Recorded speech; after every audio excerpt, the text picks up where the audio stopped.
Viongozi wa G7 wakubaliana kuongeza shinikizo kwa Urusi.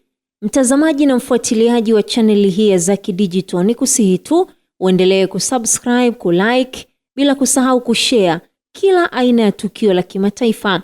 Viongozi wa kundi la nchi 7 zenye uchumi mkubwa zaidi duniani G7 wameamua kuendelea kuiunga mkono Ukraine na kuongeza shinikizo kwa Urusi kupitia vikwazo. Rais Volodymyr Zelensky aliyealikwa katika mkutano huo wa G7 unaofanyika katika mji wa Vienna-les-Bains nchini Ufaransa, amesema hatua hiyo ni katika juhudi za kuilainisha Urusi kuketi meza moja ya mazungumzo yanayolenga kukomesha vita. Rais Donald Trump amesema hivi karibuni Marekani imerejesha tena vikwazo vya mafuta vya Urusi baada ya mpango wa amani na Iran ambao hutawezesha kufunguliwa tena kwa mlango bahari wa Hormuz. Viongozi hao wa G7 watajadili pia masuala ya uchumi wa dunia na hata kujaribu kuimarisha uhusiano wao na Rais wa Marekani Donald Trump, ambaye mara kadhaa amewakosoa washirika wake kwa kutumia fursa za Marekani katika biashara,